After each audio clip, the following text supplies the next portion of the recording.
ఒకప్పుడు ఎన్నికల ముందు పవన్ కళ్యాణ్ ఎక్కువగా టార్గెట్ చేసిన కాకినాడ మాజీ ఎమ్మెల్యే వైఎస్ఆర్సీపీ దారకపూడి చంద్రశేఖర్ రెడ్డిని కూడా ఎంత టార్గెట్ చేశారో మనం చూసాము. దారకపూడి చంద్రశేఖర్ రెడ్డి గారు ఇప్పుడు ఓడిపోయిన తర్వాత ఇప్పుడు చాలామంది టార్గెట్గా అక్కడ గెలిచిన టీడీపీ వాళ్ళు కానీ జనసేన వాళ్ళు కానీ చాలామంది దారకపూడి చంద్రశేఖర్ రెడ్డిని బలమైన నేత కాబట్టి అక్కడ ప్రజల మద్దతు ఉంది కాబట్టి ఆయన్ని ఇప్పుడు టార్గెట్ చేయడం మొదలుపెట్టారు. ఇప్పుడు ఆయన బహిరంగ లేఖ దారకపూడి వైఎస్ఆర్సీపీ మాజీ ఎమ్మెల్యే దారకపూడి చంద్రశేఖర్ రెడ్డి ప్రజలకు ఒక బహిరంగ లేఖ రాశారు. మాజీ ఎమ్మెల్యే ఈయన్ని కొద్ది కాలంగా టార్గెట్ చేయడం కూడా మనం చూస్తున్నాం. కూటమి ప్రభుత్వం ఏర్పడిన తర్వాత వరుసగా రేషన్ బియ్యం అక్రమ రవాణాపై ఫోకస్ పెట్టింది. అక్రమ నిల్వలపై దాడి చేసి బయటపెట్టి ఈ వ్యవహారంలో మాజీ ఎమ్మెల్యే దారకపూడిపై ఆరోపణలు వచ్చాయి. అయితే తనపై చేస్తున్న ఆరోపణలపై స్పందిస్తూ కౌంటర్ అటాక్ దిగారు మాజీ ఎమ్మెల్యే దారంపూడి. ఈ మేరకు కాకినాడ ఎమ్మెల్యే కొండబాబుకు బహిరంగ లేఖ కూడా రాశారు.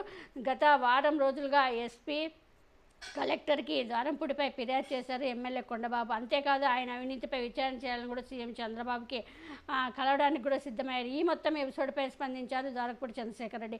కక్ష సాధింపు చర్యలు, నిరాధారణ ఆరోపణలతో తప్పుడు కేసులు పెడుతున్నారని, ప్రశాంతంగా ఉండే కాకినాడలో రాజకీయ కక్షలు ప్రేరేపించే విధంగా వ్యవహరిస్తున్నారని లేఖలో ప్రస్తావించారు. అధికారం ఉందని అహంకారంతో వ్యవహరించడం సరికాదని హితో పలికారు. అదే సమయంలో చట్టబద్ధంగా కేసులు ఎదుర్కోవడానికి తాను సిద్ధంగా ఉన్నానని కూడా అన్నారు. తాను ఎటువంటి బియ్యపు వ్యాపారం చేయడం లేదని, మీ వల్ల 30,000 మంది కార్మికులు నష్టపోతున్నారని కూడా మండిపడ్డారు. అధికారుల బదిలీలో ఎంత అవినీతి జరిగిందో త్వరలోనే బయట పెడతారని, 6 నెలల తర్వాత అవినీతి అక్రమాలపై స్పందిస్తానని కౌంటర్ అటాక్ దిగారు మాజీ ఎమ్మెల్యే దారంపూడి చంద్రశేఖర్ రెడ్డి.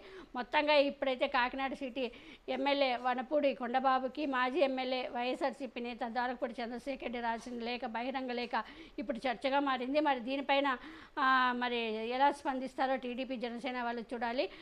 ఎందుకంటే దారంపూడి చంద్రశేఖర్ రెడ్డికి కాకినాడ అంటేనే చాలా బలమైన నేత కాబట్టి తన్ని టార్గెట్ చేస్తున్నారు. ముందు నుంచి టార్గెట్ చేయడం కూడా చూసాము. సో మరి ఈ లేఖకు మరి ఎలా స్పందిస్తారో చూడాలి.